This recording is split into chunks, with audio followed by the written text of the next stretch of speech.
Georgia just became one of the most important countries in Europe, and I'm willing to bet you've never even thought about it. But right now, this tiny country squeezed between Russia, Turkey, and Iran is quietly rewriting the rules of European trade, energy, and geopolitics. Here's why everyone from Brussels to Moscow is suddenly paying attention. So here's what happened. Back in December 2023, Georgia got something huge: EU candidate status. That might sound boring, but it put Georgia on the same path as Ukraine and Moldova to eventually join the European Union.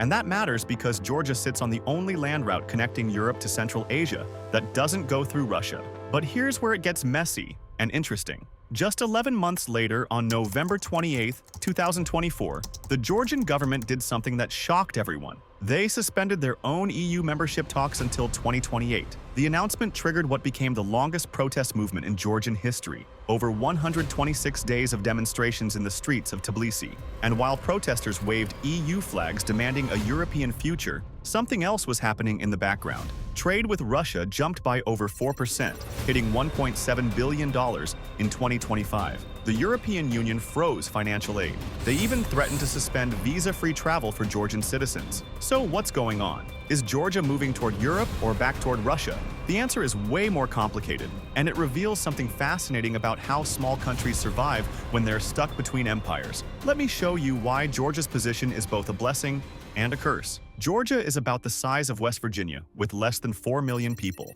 To the north, Russia, which invaded Georgia in 2008 and still occupies 20% of its territory. To the south, Turkey, a NATO member but increasingly independent player. To the southeast, Iran. And to the east, Azerbaijan, an oil-rich authoritarian state. For most of history, this location meant Georgia got conquered a lot. Persians, Ottomans, Russians, everyone wanted control of these mountain passes. The country has been invaded more than 20 times in the last 2,000 years. But in 2025, that same geography became Georgia's biggest asset, because suddenly, everyone needs Georgia for the exact same reason they used to invade it: location. When Russia invaded Ukraine in 2022, Europe suddenly had a massive problem. All the trade routes connecting Europe to Central Asia, to countries like Kazakhstan, Uzbekistan, Turkmenistan, went through Russia, and nobody wanted to use those anymore. Enter the Middle Corridor. This route goes from China through Central Asia, crosses the Caspian Sea to Azerbaijan, then through Georgia to the Black Sea, and finally into Europe through Turkey or Romania. And it's absolutely exploding. In just the first half of 2025, container traffic through Georgia surged by 173%. That's not a typo, reaching 9,849 TEUs. The Baku-Tbilisi Kars Railway, which connects Azerbaijan through Georgia to Turkey, saw traffic increase 59 times compared to previous years. Georgia's total foreign trade hit $16 billion in just the first 8 months of 2025, an 8.8% increase. And cargo volume is expected to reach 5 million tons by the end of this year, nearly double the 2.7 million tons from 2023. Let me give you a concrete example of what this looks like on the ground. There's a German logistics company called Rennes that used to ship electronics from China to Europe exclusively through Russia. After 2022, they couldn't do that anymore, so they switched to the Middle Corridor through Georgia. Here's what changed. Their transit time went from 14 days through Russia to 18 days through Georgia. That's 4 extra days. But here's the thing. It's predictable. No sanctions, no sudden border closures, no political risk. And for companies managing supply chains worth billions, that predictability is worth way more than 4 days. Now multiply that by hundreds of companies making the same calculation. Turkish firms shipping to Central Asia, Chinese manufacturers avoiding Russian routes, European importers diversifying supply chains. They're all flowing through Georgia. The Georgian government estimates this corridor could generate up to $3 billion in annual revenue by 2030. For a country with a GDP of around $24 billion, that's transformational. We're talking about a potential 13% boost to the entire economy just from being a transit hub. But here's the twist you probably didn't see coming. While Georgia is building this middle corridor to bypass Russia, it's also quietly helping Russia bypass European sanctions. Between 2022 and 2024, Georgia became a transit hub for 275,000 tons of Russian oil being re-exported to Europe. Goods that can't be sold directly from Russia. They're being routed through Georgia, relabeled, and sent west. It's not technically illegal, but it's definitely not what Brussels had in mind. And it gets even more complicated. In 2023, Georgia increased gas imports from Iran by 600%. That same year, direct flights between Tbilisi and Tehran increased dramatically. Iranian tourists flooded into Georgia, over 283,000 visitors in 2024 alone, making Iran one of Georgia's top source markets for tourism. Meanwhile, Iran and Russia signed a major 20-year strategic partnership treaty in 2024 to counter Western influence in the South Caucasus. Georgia is caught in the middle of a new power struggle, not just between Russia and Europe, but between Russia, Turkey, and Iran, all competing for influence. So why is Georgia playing both sides? To understand that, you need to know what happened in 2008 and why Russia isn't just a theoretical threat for Georgia. On August 7, 2008, Russian tanks rolled into Georgia.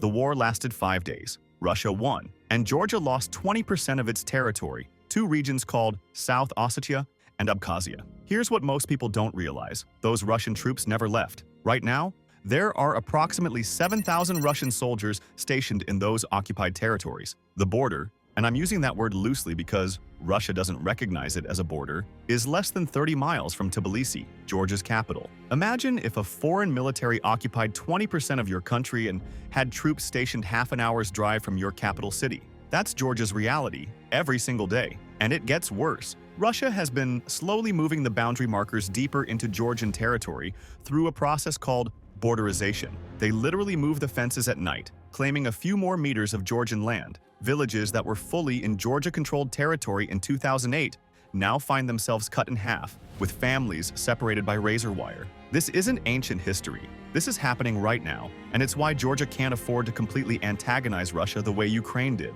Because Georgia already knows what happens when you do that. They lived through it in 2008. So this is the context that explains everything about Georgia's seemingly contradictory behavior. When you're a small country with Russian troops occupying your territory, you don't have the luxury of picking sides cleanly. Georgia can't afford to fully commit to Europe and provoke Russia, which could roll tanks into Tbilisi in a matter of hours. But it also can't afford to abandon Europe, because that's where the investment, tourism, and long-term security come from.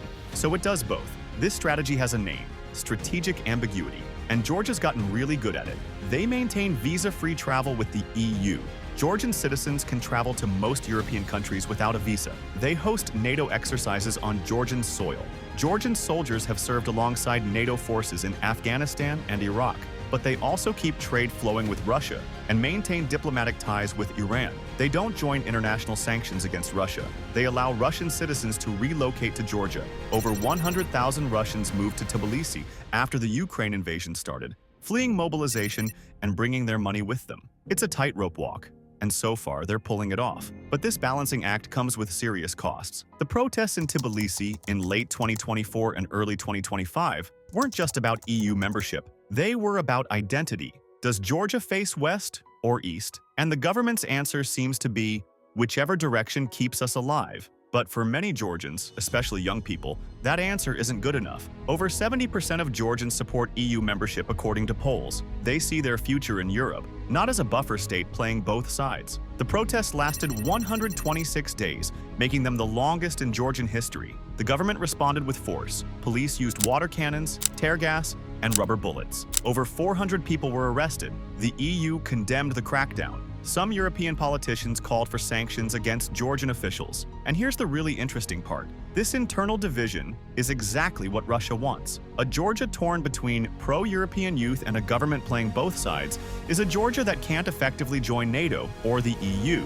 It's a Georgia that stays in Russia's sphere of influence by default. But zoom out for a second, because Georgia's story isn't just about Georgia. It's a preview of what's coming for dozens of countries caught between major powers. Look at Armenia, which is trying to balance between Russia, Turkey, and Iran while moving closer to the West. Or Moldova, which is literally split between pro-Russian Transnistria and pro-European Chisinau. Or the Central Asian countries trying to navigate between Russia, China, and the West. We're entering an era where the world isn't neatly divided into blocks anymore. It's messier. Countries can't just pick Team America, or Team Russia, or Team China, and be done with it. They have to play multiple sides simultaneously just to survive. And Georgia? Georgia is the laboratory for this new geopolitical reality. If they can pull off this balancing act, becoming Europe's trade corridor while not provoking Russia, they'll have figured out something valuable. A playbook for survival in a multipolar world. But if they fail, if Russia decides Georgia has gotten too close to the West, or if the EU decides Georgia has gotten too cozy with Russia,